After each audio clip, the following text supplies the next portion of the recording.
Bienvenidos de vuelta a este podcast Menos kilos, más salud. Esta es la parte 2 de complicaciones en cirugía bariátrica.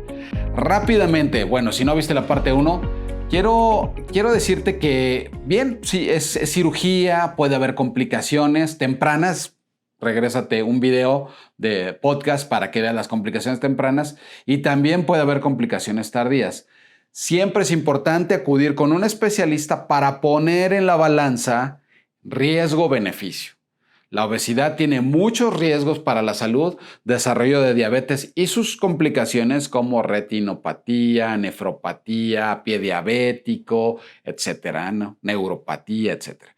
También riesgo de hipertensión y enfermedad cardiovascular, accidente cerebrovascular, etcétera, problemas de las articulaciones, deformación de algunas de las, por ejemplo, de la espalda, de la cadera, rodillas, etcétera, por el exceso de peso, incapacidad de moverse, apnea del sueño, hígado graso y esteatopatitis no alcohólica que puede generar el hígado inclusive en cirrosis y que se ha convertido en la principal causa de trasplantes en el mundo y varias cosas que acompañan a la obesidad. Entonces ponemos en la balanza y vemos tu edad, sexo, enfermedades relacionadas y entonces decimos, ok, es más benéfico operarse y menos riesgoso operarse que seguir viviendo con estas complicaciones. Entonces es una balanza, pues.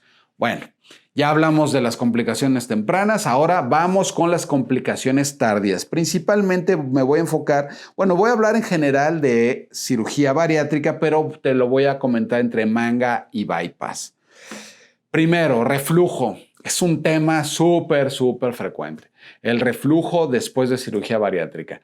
Bueno, ya tuvimos un podcast que hablé del reflujo y manga gástrica. Búscalo por ahí. Por ahí hay algunos videitos interesantes, pero en resumen, la manga gástrica es un excelente procedimiento, buena pérdida de peso, buen control de comorbilidades, pero tiene un tendón de Aquiles, un talón de Aquiles, pues. Es tener reflujo después de manga gástrica, que puede suceder entre el 5 y 8% de los pacientes después de manga gástrica. Entonces, hay que seleccionar muy bien a los pacientes. Hay varios mecanismos que ayudan al control del reflujo en los pacientes con obesidad y que la manga gástrica pudiera, inclusive en pacientes que tengan un poquito de reflujo al bajar de peso, pues que se controle el reflujo, pero generalmente va a la inversa. Entonces, hay que tener mucho cuidado. Y bueno, cuando hay mucho reflujo, pues se prefiere hacer bypass gástrico. El riesgo de reflujo en bypass gástrico es casi nulo y es una cirugía que utilizamos en pacientes que tienen reflujo. Entonces, en complicaciones a largo plazo, bueno, pues la manga ahí le pierde porque puede existir el reflujo después en un porcentaje no tan alto, pero puede suceder. Otra cosa, el síndrome de dumping, ¿no? La gente que de repente dice, pues es que doctor, me comí un helado, yo sabía que no me lo voy a haber tomado, pero me empecé a sentir sudoroso, tembloroso, un poco mareado. ¿Qué es eso? Es un dumping, están teniendo un dumping y es porque como nos brincamos, entonces la primer porción del intestino delgado y caen los carbohidratos rápidamente al intestino medio, se absorben rápidamente y el paciente se siente de esa manera. Entonces, es súper más frecuente en pacientes con bypass gástrico, aunque puede suceder en pacientes con manga gástrica. ¿Es una complicación? Sí, pero yo no lo veo tan mal porque esto te ayuda a evitar los carbohidratos que tienen alta densidad calórica. Entonces, los pacientes que tienen dumping empiezan a limitar el consumo de helado, refresco o bebidas muy azucaradas, pastel, etcétera, porque les da esa sensación. Entre más carga de carbohidratos, pues más fuerte puede ser el dumping. Hay pacientes que inclusive con cantidades pequeñas pueden sentirlo y entonces, bueno, podemos ayudarles con nutrición para fraccionar los alimentos y que no estén experimentando esas sensaciones.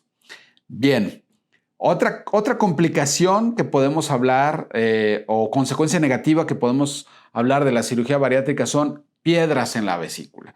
Entonces, las personas al perder peso pueden desarrollar piedras en la vesícula y bueno, pues requerir que esto sea atendido más adelante, que requieren una cirugía para quitar la vesícula que se está inflamando. Esto puede suceder en un 10%, 15%, algunas áreas hasta el 20% de los pacientes.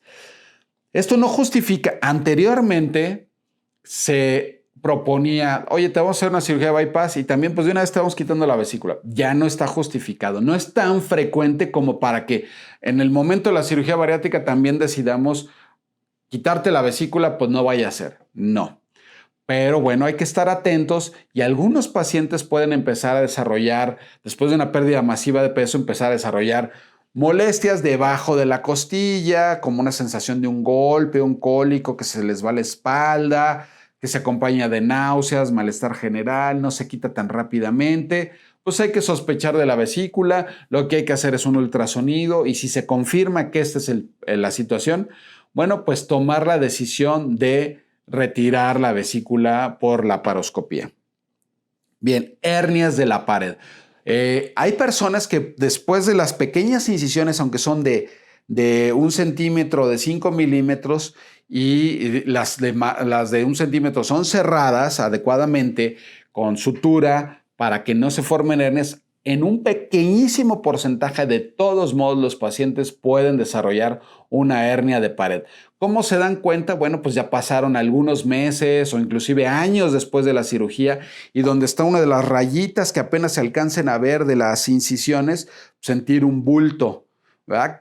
Que se pronuncia o que se hace más grande al hacer esfuerzo, que les duele, que cuando se acuestan, pues al hacerse masajito se puede regresar, es como un globito que sale.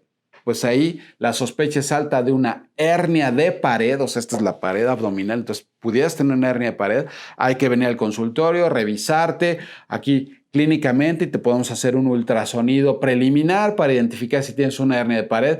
Y bueno, si es una hernia, hay que corregirla con cirugía. Las hernias es como un hueco en una pared, precisamente, entonces pues no hay medicamento ni otra cosa, eso hay que juntar la fascia y el músculo para que quede sellado y no se esté queriendo salir pues la grasita dentro del abdomen, ¿no? O alguno de los intestinos.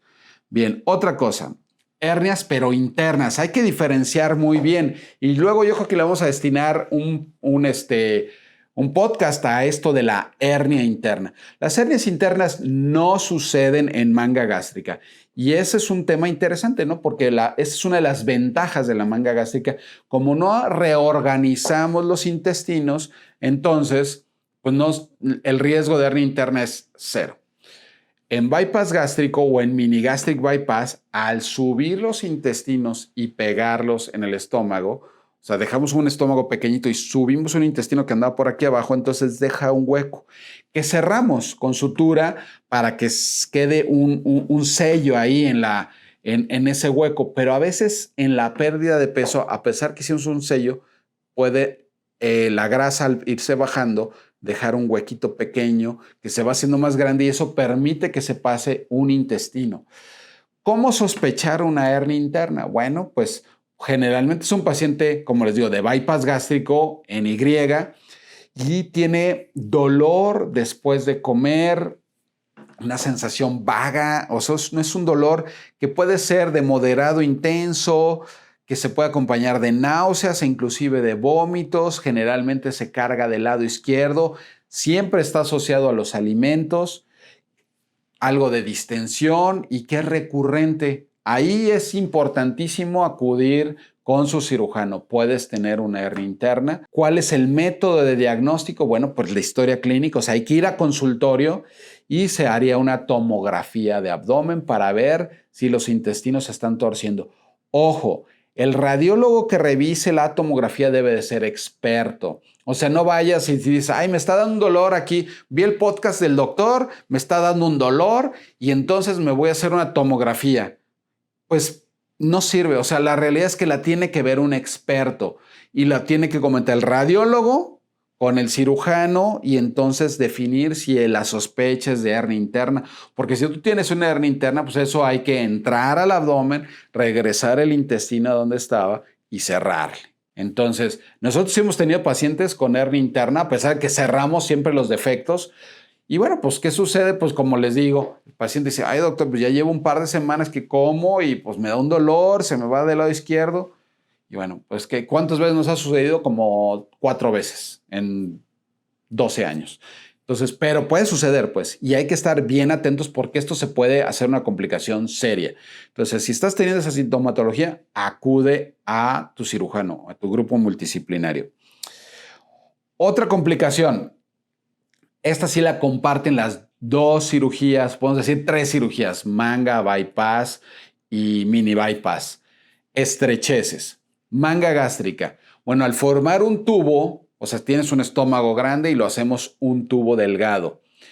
Este tubo se puede estrechar en una parte, es como un popote y que lo aplastaras poquito a alguna parte. Y eso es una estrechez. Y esto modifica mucho la dinámica de alimentación porque va bajando la comida y se encuentra con un área estrecha. Entonces el movimiento del estómago tiene que luchar para sortear esa estrechez. Generalmente los pacientes sienten como que no pasa bien el alimento, a veces se les regresa. Generalmente esto es muy tardío, o sea, no hay que confundirlo con la progresión de la dieta, ¿no? Las personas de manga gástrica, igual de bypass gástrico, van pasando de líquidos a cremas, luego papillas y luego empiezan con los sólidos y con las carnes. Generalmente empiezan a sentir algo de que se atora con las carnes rojas. Bueno, si tienen esa sensación, pero meses después están teniendo una estrechez, una estenosis, y entonces vale la pena investigar. ¿Qué se hace con una estrechez? Depende del grado de estrechez. Generalmente se resuelven con una endoscopía y dilatación. ¿Esto qué tan frecuente es? Pues sucede como en el 2 al 5% de los pacientes. Nos acaba de suceder con una paciente de bypass. A lo mejor si estás viendo el video, pues vas a decir, a mí me pasó eso. ¿Qué pasó? Pues tenía 1 mes y medio de operada, empezó a comer sólidos, sentía como que ya no pasaba. Generalmente se inicia para investigación, pues bajando un escalón de la dieta, pasamos a papillas y líquidos, damos un medicamento que ayuda a desinflamar y a veces mejoran. Cuando no mejoran es el momento de la endoscopía y en la endoscopía se ve, fue de una paciente de bypass, pues la anastomosis debe medir como 1.2, 1.5 centímetros y ya medía 0.5, o sea, 5 milímetros. ¿Qué se hace con endoscopía? Pues se mete el endoscopio, se dilata al tamaño adecuado y asunto resuelto. A veces con una sola endoscopía, a veces se requieren de 2 sesiones y con eso es suficiente para resolver el problema. En manga gástrica puede ser eso muy complicado. Entonces, pues ahí sí depende de la estructura de formación inicial de la manga gástrica, que para lo cual nosotros hemos investigado mucho, hemos diseñado una técnica en la cual buscamos que no haya ningún problema de torsión o de estrechez. En manga gástrica no nos ha sucedido, esperamos así seguir.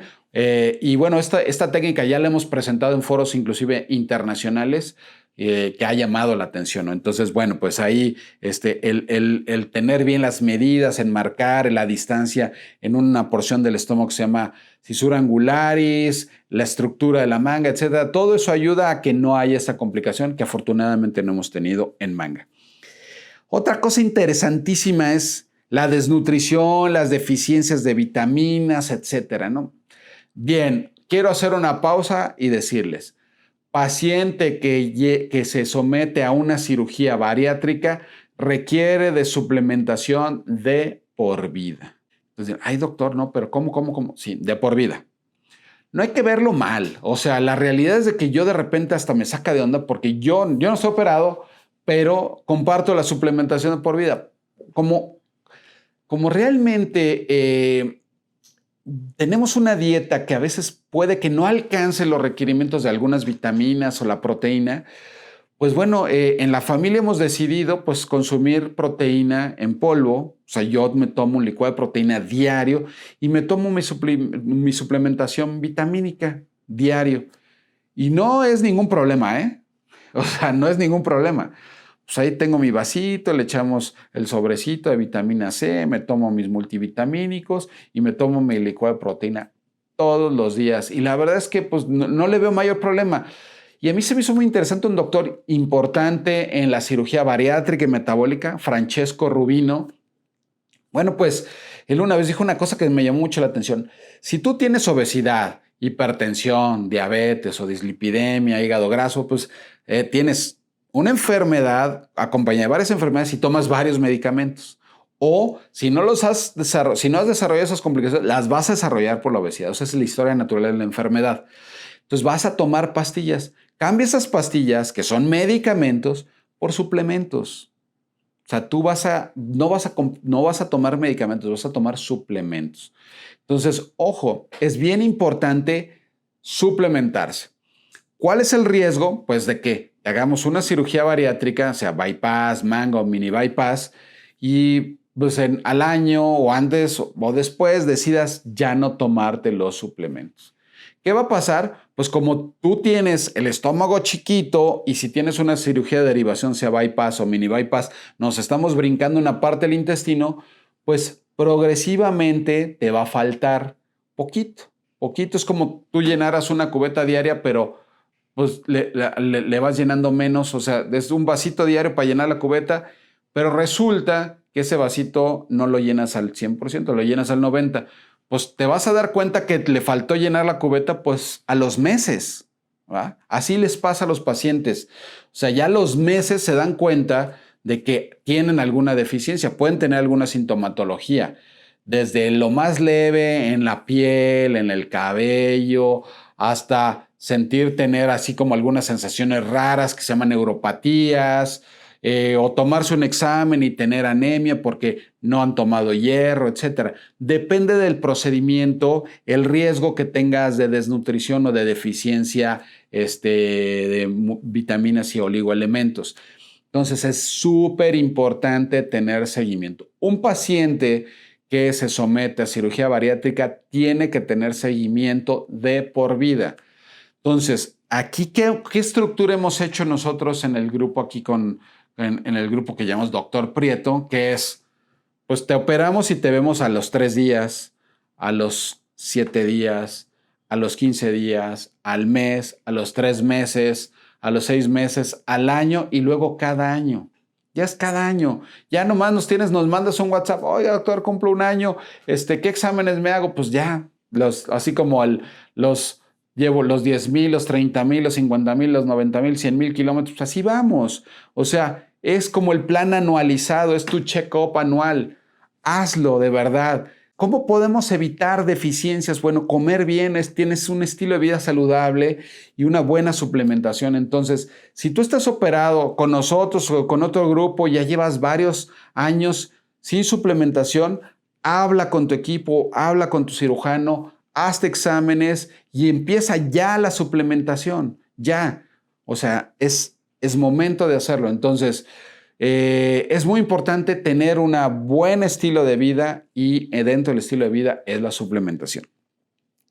Por último, ¿cómo evitar las complicaciones? Bueno, las complicaciones dependen de muchos factores, como ya hablamos.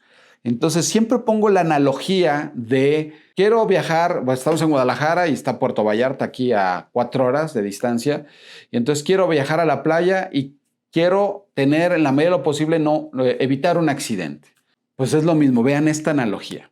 Vas en un carro, pues que tenga todos los grados de seguridad y entonces ahí empieza, ¿no? Todo este tema, ¿no? De, pues si tiene sistema antibloqueo o tiene ya un sistema de tracción en las 4 ruedas, tiene bolsas de aire, tiene barras para evitar que se meta el motor y los compartimentos al habitáculo, etcétera, etcétera, ¿no? Varios sistemas de seguridad. Utilizas el cinturón de seguridad durante el viaje, etcétera. Bueno, un buen vehículo, lo mandaste a revisar, checas que las llantas estén bien, todos los niveles están bien. Viajas, o sea, eso es del vehículo. El que va a conducir, pues sabe conducir, descansó antes del viaje, está preparado, pues no anda apresurado por llegar y luego por donde vas a viajar, pues no es lo mismo irse por la libre que por la carretera y están todos los factores alrededor que pueden provocar un accidente, pues que empiece a llover o a granizar, que esté bloqueada la carretera, etcétera, etcétera, ¿no? Una manifestación, etcétera. Entonces, hay que ir controlando todo. todos los elementos, y por eso les decía, hablaba de esto de los checklists y de los filtros. Entonces, tenemos filtros para el conductor, para la carretera, para el vehículo, aplicado a la cirugía. Entonces, tú eres parte de esto. ¿Qué puedes hacer? Si estás pensando en hacerte una cirugía bariátrica, empieza a comer saludable. Eso es ayuda para disminuir los riesgos. Empieza a hacer ejercicio. Y vamos a hacer un podcast exclusivo de qué ejercicios pueden hacer las personas con obesidad. Es súper interesante porque es que dicen, ay doctor, como a mí me sobran 50 kilos, pues yo qué ejercicio puedo hacer? Salgo a caminar, me duelen las rodillas, me duele la espalda. Pues no puedo dar ni abdominales, la alberca no me gusta, no me quedan los trajes de baño. O sea, siempre hay pretextos, siempre hay disculpas. Y la realidad es que hay 1000 cosas que puedes hacer y te lo vamos a poner en un podcast. Hay que seguir las indicaciones, acércate a un grupo multidisciplinario, que esté bien estructurado, con un cirujano que tenga experiencia, que esté certificado y que lleve los pasos adecuados del protocolo preoperatorio, que te van a hacer exámenes, o sea, no te van a programar por WhatsApp, por un correo electrónico. Así, mándame tus datos. Muy bien, tu cirugía es el jueves. O sea, eso, cuidado. O sea, la realidad es de que un paciente que se va a operar, pues tiene que estar cara a cara con el cirujano que lo va a operar, ver a la nutrióloga, ver a la psicóloga, ver al internista que revise que todo tu cuerpo está en buenas condiciones para la cirugía y si no lo está, corregir esos pequeños detalles para poder operarte y ya que todo está en conjunto, hacer la cirugía. Entonces, todo eso te va a ayudar a disminuir el riesgo en las complicaciones. Espero poder haber aclarado tus dudas y bueno, pues si queda alguna o algún comentario, déjalo aquí escrito. Para nosotros es bien importante, estamos comprometidos con dar información de calidad, así es que pon tus comentarios, pon las dudas y te las vamos a responder aquí en los comentarios o también podemos hacer un video exclusivo de esa duda o algún podcast que englobe varias de estas preguntas. Así es que quedo a sus órdenes y nos vemos en el próximo podcast.